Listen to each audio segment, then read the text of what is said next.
Chapter 3 of Tractate Bava Kamma continues going through the different laws of damages and repayment. The first Mishnah says, if somebody places a barrel or a jug in a public domain, and somebody trips on it and it breaks, he's not liable to pay for it. If the guy who tripped hurt himself, the owner of the barrel is liable to pay him. The Gemara says there's inconsistency here as to the word used for barrel, but that's just because the words used have basically the same meaning. The difference is relevant regarding some laws of buying and selling.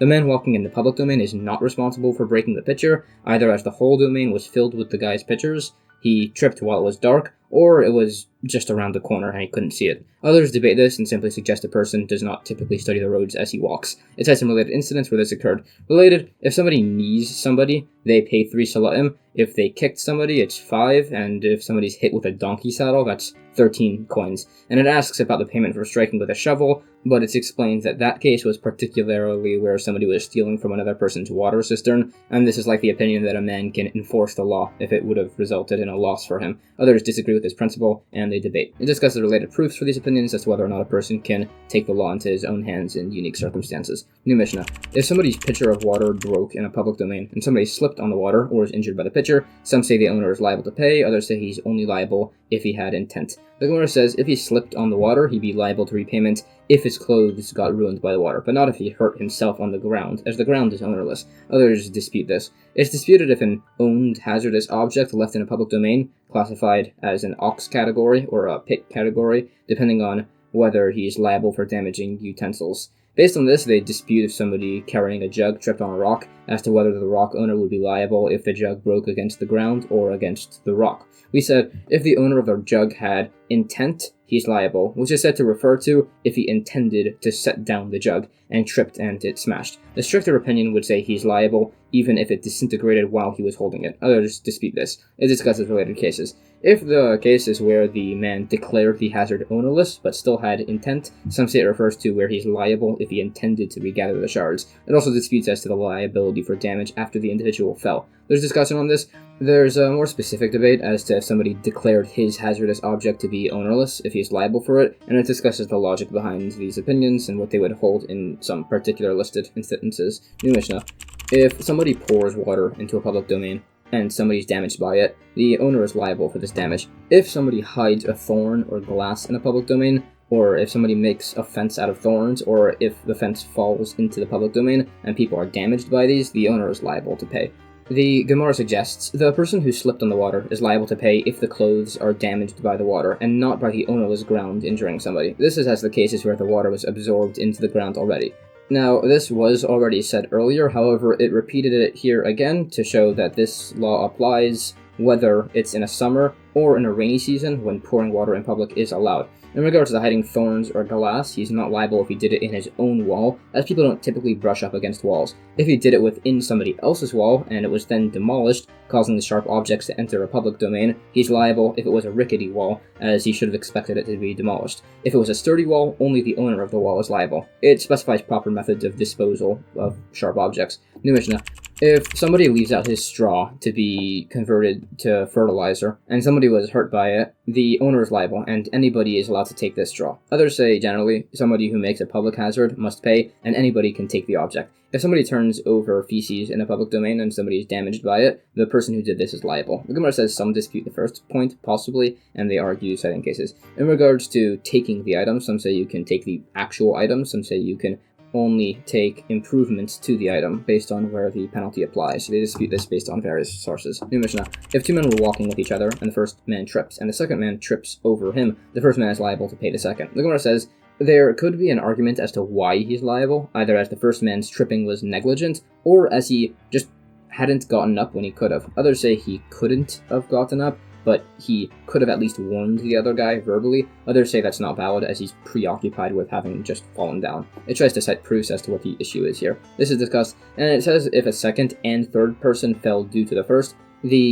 person would be liable. This could be possible as the first guy is lying blocking the entire road in some variant. New Mishnah. If two people are walking in a public thoroughfare, one with a beam and one with a jug, and they bump into each other, and the beam breaks the guy's jug, he's not liable, as they both are allowed to walk there. If the owner of the beam was in front, and the jug owner walked fast and bumped into the beam, breaking his own jug, the beam guy is not liable. If the beam owner stopped short and the jug broke, the beam owner would be liable, but not if he yelled stop.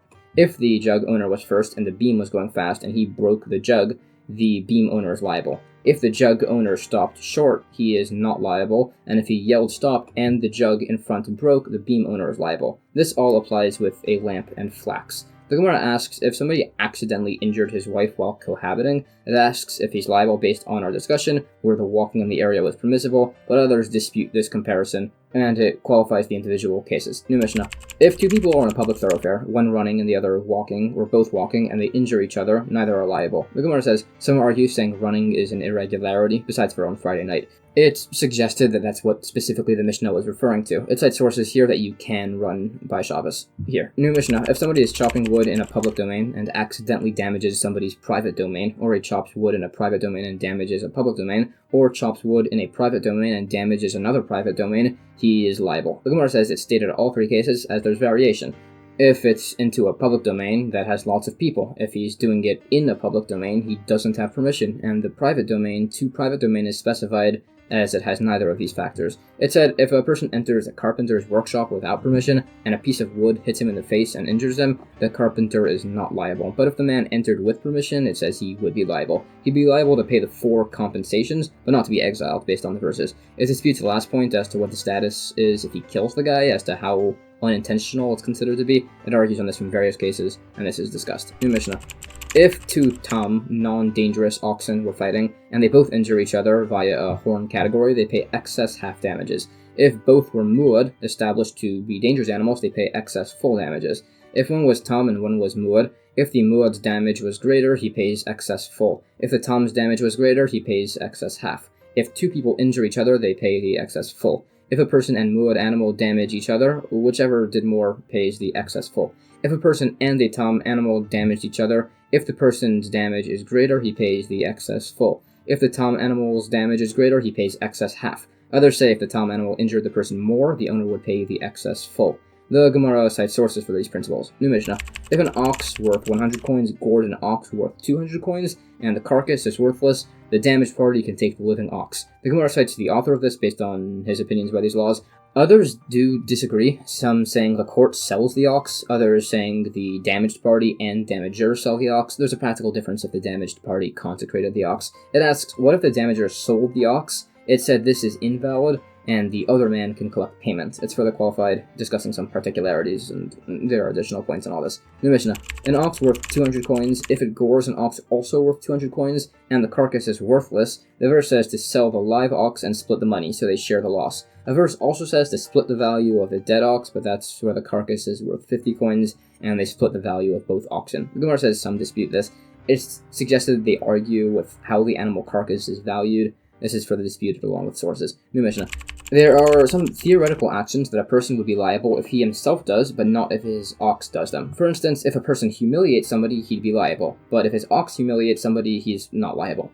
Or, if he injures his slave, he is liable, but not if his ox does it. The inverse also applies. There are things that if his ox does, he's liable, but not if he himself does them. For instance, if his ox injures his parents, he's liable to pay them, but not if he does it himself, as he receives the death penalty for that. Or he's liable if his ox sets something on fire on Shabbos, but not if he does that, again, as there was capital punishment for that violation. The Gemara says, some hold that you're exempt if you do a destructive act on Shabbos, unless you wound or burn something. Others disagree based on our discussion. This is discussed. Some suggest our case of setting an item on fire on Shabbos, he'd be exempt even if it was unintentional, according to one opinion, so long as he requires the ashes. New Mishnah. If an ox was chasing an ox, and the second ox was later found to be damaged, and they debate if the injury was caused by the first ox or not, or possibly by some rock or something else, the burden of proof is on the person who's trying to get the payment. If two oxen were chasing an ox, and they argue which ox did the damaging, both are exempt. If both belong to one person, then both are liable. If they dispute which ox did it, either the big one or the small one, for instance,